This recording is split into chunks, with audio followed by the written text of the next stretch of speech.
A veces, una crisis de fe personal se sale de control y termina cambiando el mundo para siempre. Hoy vamos a ver la historia de cómo un martillo, una puerta y, bueno, un papel encendieron una revolución que, literal, definió nuestra era moderna. A ver, escuchen esto. Increíble, ¿no? Pues este era el eslogan de ventas, un eslogan de Johann Tetzel, un predicador allá por la Alemania de 1517. La promesa era, bueno, simple y bastante escandalosa. El perdón de Dios tenía precio. Pagabas y listo, sacabas a tus seres queridos del purgatorio. Y no se imaginen que esto era algo sutil. No, no, no. Las procesiones de Tetzel eran un espectáculo, puro teatro. Usaba tácticas que hoy llamaríamos de terror psicológico, ¿eh? Te pintaba unas imágenes súper vívidas del sufrimiento de tus familiares en el purgatorio y justo después te ofrecía la solución, una salida fácil pagando. De repente la gracia de Dios tenía un menú con precios. Ok, pero ¿de dónde salía todo esto? Porque detrás de todo el show religioso había un negocio, y uno bastante cínico, la verdad. Todo empieza con un arzobispo muy ambicioso, Alberto de Brandeburgo. El tipo quería un puesto más, y para conseguirlo, se endeudó hasta el cuello con los banqueros Fugger. Entonces, ¿cómo pagar la deuda? Fácil. El Papa León X le da luz verde para esta venta masiva de indulgencias, y el reparto era clarísimo. La mitad para los banqueros y la otra mitad para la Basílica de San Pedro. Un negocio redondo. Y mientras todo esto pasaba, un pastor de un pueblo cercano, Wittenberg, lo estaba viendo todo. Para él, para Martín Lutero, esto no era teología abstracta, era una estafa cósmica. Estaba viendo cómo a su propia gente, a sus vecinos, los estaban engañando. Les hacían comprar papeles en vez de buscar un arrepentimiento de verdad. Así que su primera motivación no fue empezar una rebelión, para nada. Fue simplemente cuidar de su rebaño. Y claro, esta indignación lo llevó a hacer, bueno, lo que todos hemos visto en las películas, ¿no?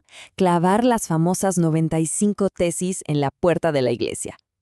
Pero aquí es donde la historia se pone interesante, porque la realidad es que no fue ese gesto súper rebelde y desafiante que nos imaginamos. Fue algo mucho más rutinario. Básicamente, una invitación a un debate académico. A ver, aclaremos esto bien porque es clave. El mito nos dice que fue un acto de rebelión casi violento. La realidad, una invitación a debatir. El mito dice que era un llamado al pueblo.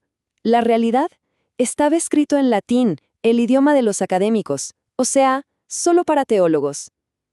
Y la famosa puerta de la iglesia era, en la práctica, el pizarrón de anuncios de la universidad, así de simple.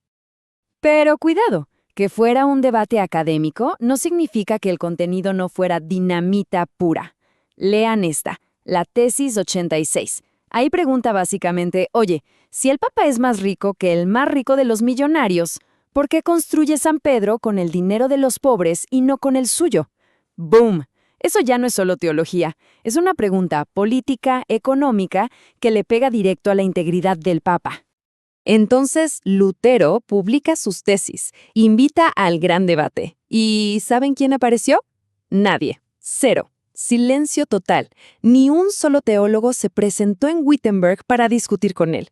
En ese momento, parecía que todo iba a quedar en nada, que su protesta se apagaría sin hacer ruido. Pero aquí es donde entra en juego un factor que lo cambió todo, una nueva tecnología, la imprenta. Piensen en esto como el primer gran evento viral de la historia, porque alguien, sin que Lutero siquiera se enterara, tomó las tesis, las tradujo al alemán y empezó a imprimirlas. De la noche a la mañana sus ideas se esparcieron por toda Europa a una velocidad que, vamos, era inimaginable para la época. Imagínense el shock en Roma. Esta explosión de información los tomó totalmente por sorpresa, y su reacción fue lenta, torpe, casi como un gigante que no sabe cómo moverse. Y lo único que lograron con esa respuesta fue empujar a Lutero más y más lejos. Lo obligaron a pasar de ser un tipo que solo quería corregir un problema a convertirse en un revolucionario que ahora cuestionaba todo el sistema. Y todo el conflicto se puede resumir en un solo punto, que quedó clarísimo en su cara a cara con el cardenal Cayetano. Se redujo a una pregunta: ¿quién tiene la última palabra? Para el cardenal, la respuesta era obvia, el Papa y la tradición. Pero para Lutero, la respuesta era otra, y ya no tenía dudas. La única autoridad final, la suprema, es la Sagrada Escritura. Y punto. Al año siguiente, en otro debate, un polemista súper hábil llamado Johann Eck le jugó una carta maestra. Fue una trampa perfecta. Lo arrinconó hasta que Lutero tuvo que admitir que algunas de las ideas de Jan Hus, un tipo que había sido quemado como hereje 100 años antes, pues que eran ideas cristianas. Listo, eso era todo lo que Roma necesitaba. Ya tenían la prueba para declararlo hereje a él también. Y la respuesta de Roma no se hizo esperar. Llegó en forma de un documento oficial del Papa. El texto era brutal. Llamaba a Lutero un jabalí salvaje que invadió tu viña. Y le daba un ultimátum muy claro. Tienes 60 días para arrepentirte de todo o te excomulgamos y te entregamos a las autoridades. Y ya sabemos lo que eso significaba, la hoguera. ¿Y qué hizo Lutero? ¿Se asustó? Para nada. Su respuesta fue uno de los gestos más potentes y simbólicos de la historia. El 10 de diciembre de 1520 organizó una hoguera y quemó públicamente el documento del Papa. Y no solo eso, también quemó los libros de derecho de la Iglesia. Fue un acto de desafío total. A partir de ahí, ya no había marcha atrás. El puente con Roma se había quemado, literalmente. Ya había desafiado al poder más grande de la Iglesia. Ahora solo le quedaba uno por enfrentar, el poder político, el del imperio. El escenario estaba listo para el enfrentamiento final.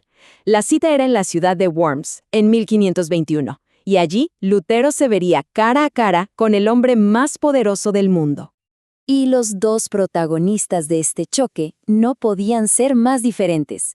Por un lado, tienes a Martín Lutero, un monje, un profesor de 37 años. Por el otro, a Carlos V, el emperador, un chico de apenas 21 años que gobernaba un imperio tan grande que, literalmente, decían que en él nunca se ponía el sol. Un verdadero David contra Goliat. Imaginen la escena. Una sala inmensa, llena de poder. Ahí estaba el emperador, rodeado de todos los príncipes del imperio, y en el centro, Lutero. Todo estaba diseñado para aplastarlo, para intimidarlo. Y después de un largo silencio, le hacen solo 2 preguntas, muy simples. ¿Estos libros son tuyos? ¿Y te retractas de lo que dicen? Y aquí pasa algo que nadie se esperaba. Lutero, el hombre que había desafiado a todo el mundo, de repente parece dudar. Su voz, que había sido un trueno, ahora era casi un susurro. Y para sorpresa de todos, pide tiempo. Pide un día para pensar su respuesta. Sus enemigos sonrieron. Creían que por fin lo habían quebrado. Pero al día siguiente, volvió. Y esta vez no había duda en su voz. Se paró firme y pronunció las palabras que pasarían a la historia. Dijo que su conciencia estaba atada a la palabra de Dios, que no podía y no quería retractarse de nada. Y terminó con esa frase legendaria. Aquí estoy, no puedo hacer otra cosa, que Dios me ayude, amén. Acababa de declarar la independencia de la conciencia frente a todo el poder del mundo. La respuesta del emperador no se hizo esperar. Fue rápida y fue dura. Ok, le respetarían el salvoconducto para que volviera a casa sano y salvo. Pero una vez que expirara, su destino estaba sellado. Las consecuencias de haber dicho no iban a ser terribles. La sentencia oficial, el llamado Edicto de Worms, básicamente lo convirtió en un muerto en vida. Lo declararon hereje. Prohibieron a cualquiera darle comida o techo. Y la parte más escalofriante de todas, cualquiera tenía permiso legal para cazarlo y matarlo, sin consecuencias. Era un hombre con precio a su cabeza. Y así, en su camino de vuelta a casa, sabiéndose un hombre condenado, de repente, su carruaje es emboscado. Unos jinetes armados aparecen de la nada, lo capturan y se lo llevan. Lutero desaparece. Simplemente se esfuma. Y por toda Europa corre la noticia. Lo han matado. Sus enemigos finalmente lo han silenciado. Pero la verdad era otra. Era un plan mucho más inteligente. El secuestro había sido un montaje, una operación encubierta organizada por su protector, el príncipe Federico el Sabio, para salvarle la vida. Lutero no estaba muerto, estaba escondido en un castillo remoto, el castillo de Wartburg. Y allí se reinventó, Dejó de ser Martín Lutero y se convirtió en Junker Jörg, el caballero Jorge. Así que el hombre que desafió al Papa y al emperador había desaparecido del mapa. Todo el mundo creía que la voz de la Reforma se había apagado para siempre, pero no sabían que desde la soledad de esa prisión, Lutero estaba a punto de crear el arma más poderosa de todas, un arma que no era de acero, sino de palabras, una que pondría la revolución no en manos de los poderosos, sino directamente en las manos de la gente común. La gran pregunta es, ¿qué arma era esa y cómo estaba a punto de cambiar el mundo, esta vez para siempre?